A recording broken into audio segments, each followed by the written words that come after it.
The heat of his breath touched my neck before I even felt his hands.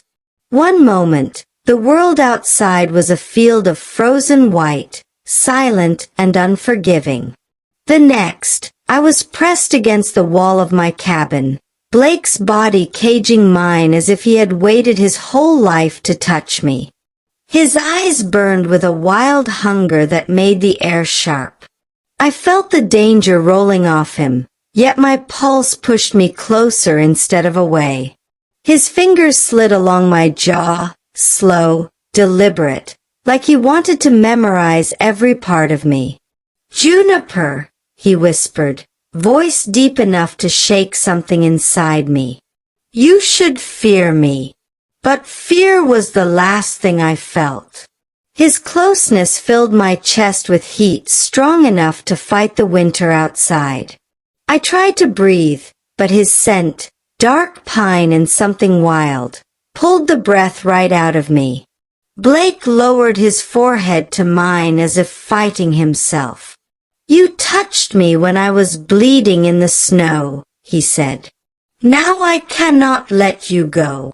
His lips brushed mine, light but fierce, the kind of touch that promised more than it gave. And Christmas night was only beginning. Hey viewers, welcome back to the channel. You are about to watch a gripping Christmas werewolf dark romance. Before we begin, make sure you like this video, drop a comment telling us where you are watching from, and subscribe so you never miss any of our stories. The storm had started before dawn, the kind that buried the mountains in smooth white sheets and made the world look silent and hollow. I had planned to spend Christmas alone, wrapped in blankets and nursing the quiet ache that had followed me since my parents died. But fate never listened to my plans. It was almost evening when I heard the sound. A sharp cry, raw and painful, carried through the wind. At first, I thought it was the storm twisting the forest, but then it came again, closer, broken, desperate. Something in me tightened. I grabbed my coat, shoved my feet into boots, and stepped outside. The snow swallowed half my legs with each step, but the sound kept drawing me forward. When I reached the clearing near the frozen stream, I froze. A massive black wolf lay half buried in the snow. His fur was soaked in blood. His breathing was rough and slow, like each inhale hurt. For a moment, fear held me still. Wolves in this forest were legends. People whispered about them like they whispered about curses. But something in the wolf's eyes stopped me from running. They were bright silver, sharp, human-like. They looked at me as if he knew me. I moved closer, speaking low. "I won't hurt you," he growled, but it sounded weak. His body trembled from cold and pain. I crouched beside him, heart racing as I reached out. When my fingers brushed his fur, heat pulsed through me. Strange, warm, alive. I should have pulled back, but the connection was like a rope tying me to him. "You're bleeding too much," I whispered. "If I leave you here, you'll die." The wolf blinked slowly. Then his head lowered, as if letting me decide. Fear and instinct fought inside me, but I wrapped my arms around him anyway. His weight almost pushed me into the snow, but I kept pulling, using every bit of strength I had to drag him back toward my cabin. By the time I reached the porch, my muscles burned and my breath shook. The wolf's eyes never left me. When I pushed open the door, warm light flooded the room, and I pulled him inside.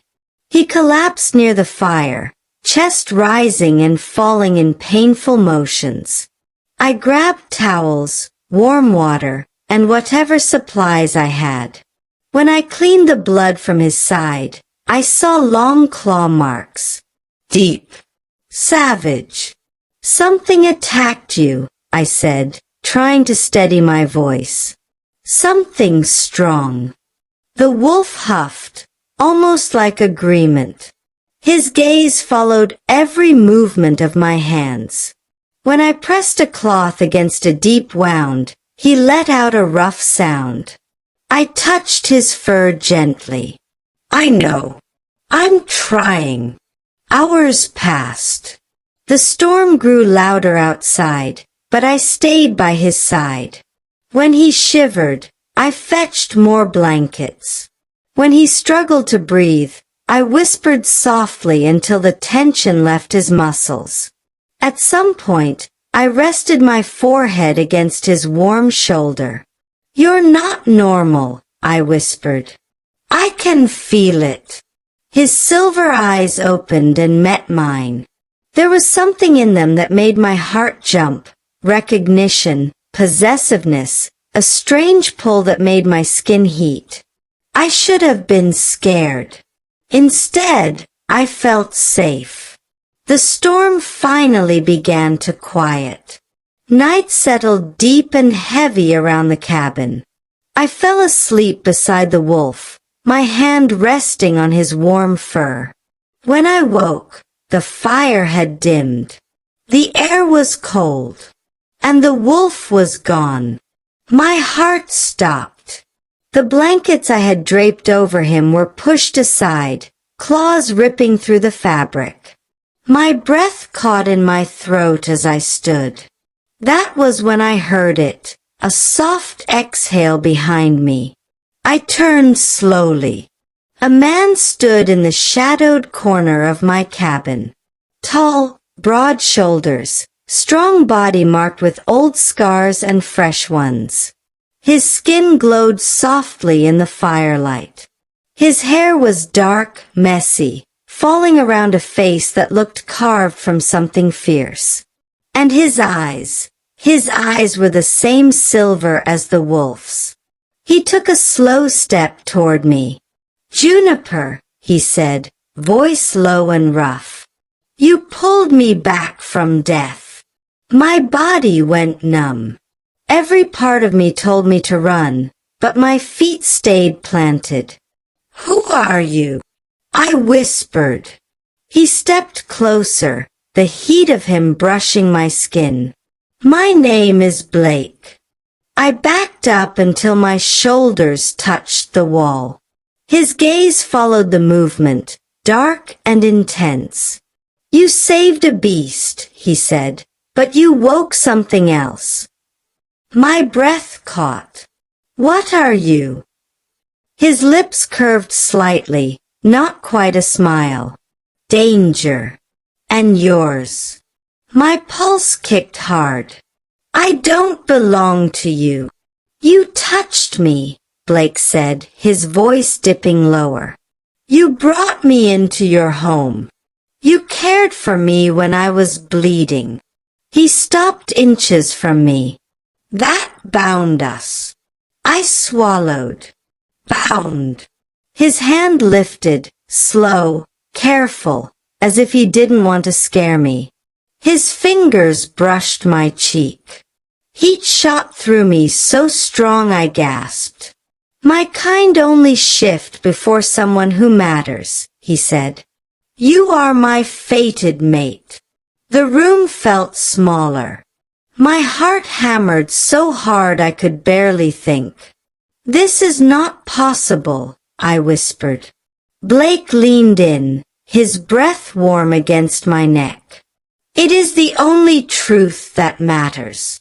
His fingers slid down my arm, leaving a trail of sparks behind. He looked at me like he wanted more than my help, more than my touch, more than my breath. And the worst part was that some deep part of me wanted him too. Outside, the snow fell in silent sheets. Inside, Blake stood inches away from me, silver eyes burning. Rest, he said softly. We will talk in the morning. I will not touch you again tonight. but the hunger in his gaze promised he wanted to. He moved toward the fire and sat with a controlled grace that made the air tighten. I watched him, my heart refusing to calm. Fated mate. The words wrapped around me, dangerous and warm. Christmas night had only just begun. Morning light broke through my curtains in thin, pale lines. For a moment, I forgot everything that happened. The storm. The wolf. The man with silver eyes. But then the scent of warm pine and smoke hit me, and my pulse spiked. Blake was still here. I heard him before I saw him, slow, steady breathing near the fire. I pushed myself up, trying to make sense of the strange heat in my chest. It was not fear. It was not comfort. It was a pull, steady and sharp. When I stepped into the main room, he was already watching me. His wounds had healed even more. His body looked strong again, too strong for someone who should have been half dead the night before. He sat with his back straight, muscles flexing with each breath. His expression was unreadable. "You were talking in your sleep," he said. My face warmed. "What did I say?" "That you should not trust strangers." His gaze darkened. "And that you did not want to be alone." I looked away. My chest ached at how easily he had heard me, how close he must have been. I did what anyone would do. "No," Blake said, rising slowly. "No one else would have pulled a wolf into their home." He paused, then added, "No one else would have touched me and survived." The words sent a cold tremor down my spine. "What do you mean?" He stepped closer. "My kind carry power that spills out when we are wounded. It burns everything it touches." His eyes locked on mine. "But you touched me, and nothing burned. Only my hunger grew." I swallowed hard. "Why me?" Blake's jaw tightened, as if he was holding back something fierce. "Because you are mine. My fated mate. The bond recognizes you even if you do not recognize it yet." I backed up, heart racing. "I didn't ask for this." His expression shifted, shadows moving across his face. "Neither did I. But fate does not care what we want." He reached for me, then stopped inches away, his jaw clenched. "I can feel your fear, but I can also feel something else." His gaze dropped to my lips. "You want to understand this, even if it scares you." "I don't know what I want," I whispered. "You will," Blake murmured. He moved past me and opened the door. Cold air swept in, biting at my skin. Snow piled high outside, untouched. Silent. "I need to hunt," he said. "My body is strong again, but I need to regain full strength." Hunt. The way he said it sent a chill through me. "I don't want you going alone," I said before thinking. His head turned slightly, surprise flickering across his face. "Why?" "Because I woke with a strange emptiness in my chest.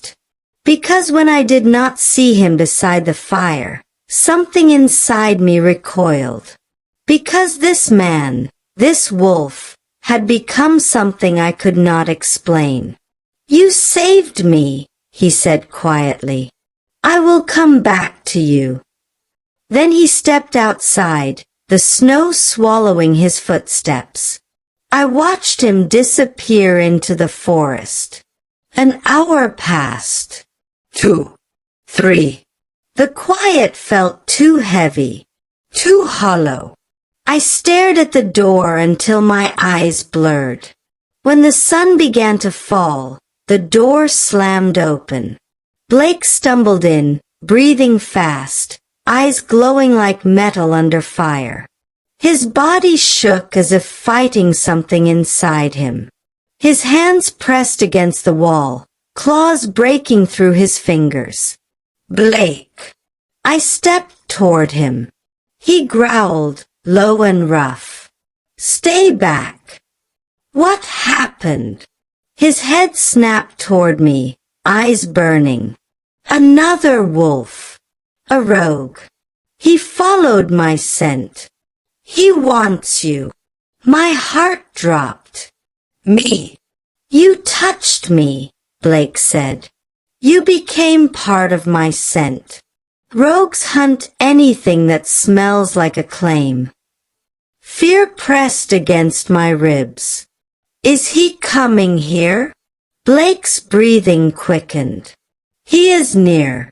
Too near. A deep snarl tore from him, shaking the air. His body jerked as if fighting a shift, pain twisting across his face. You need to stay behind me, he said. Before I could answer, the roar of a wolf echoed outside. Snow crunched. A shadow moved past the window. Blake grabbed my waist and pushed me behind him. Do not look at him. Do not speak. The door burst open with a crash. A large gray wolf lunged inside, eyes red, teeth bared. The air turned sharp with violence.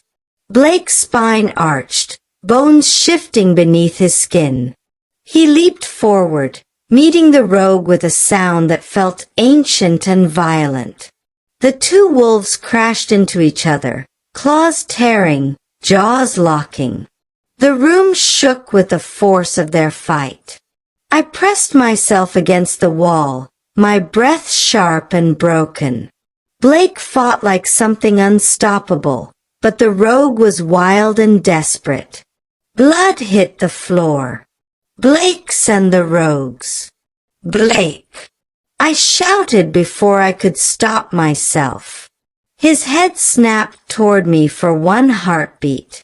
The rogue used the moment to strike, teeth sinking deep into Blake's shoulder. No! I ran forward. Blake moved faster than thought. He slammed the rogue into the wall with a snarl so dark it felt like thunder. Then, with a final brutal shove, he drove the rogue out the door and into the snow. Silence fell. I rushed to the doorway, chest burning. Blake stood over the rogue in the snowstorm, his massive black form rising and falling with harsh breaths. With one final strike, the rogue went still. Blake staggered. Blake, I whispered. He shifted, bones cracking as his body returned to human form. Snow clung to him. Blood streaked down his side. He fell to his knees. I dropped beside him and grabbed his face. Stay with me. His hand rose slowly, cupping my cheek with a tenderness that shattered me. You called my name, he said weakly. That sound pulled me back. You protected me, I breathed. I can't lose you. His eyes softened, silver melting into something warmer. Then let go of fear. Let the bond be what it is. Snow fell around us, slow and quiet. My breath shook. Blake. I don't know how. He leaned forward until his forehead touched mine. His voice was faint but steady. Then let me show you. I wrapped my arms around him, pulling him close. His body relaxed against mine, as if he had been holding himself together only long enough to reach me. Take me inside, he whispered. I helped him stand, guiding him back into the cabin. Once the door closed, the world outside vanished. Only the fire and our heavy breaths filled the room. Blake's hand slid along my back, slow and warm. "You saved me again," he murmured. "You came back to me," I replied. His lips brushed the corner of my mouth, soft, grateful. "Because you are my anchor, my mate." My heart opened like a flame. I pulled him closer. He let out a low breath, as if the touch eased every wound. "Juniper," he whispered, voice rough. "On Christmas night, fate gave me you." "And I chose you," I said. His eyes burned. "Then you are mine." The fire glowed brighter, painting his skin in warm gold. Snow kept falling outside, but inside the heat grew stronger, deeper, alive. Christmas night held us like a vow. And Blake, wolf and man, held me like I was his beginning and his end.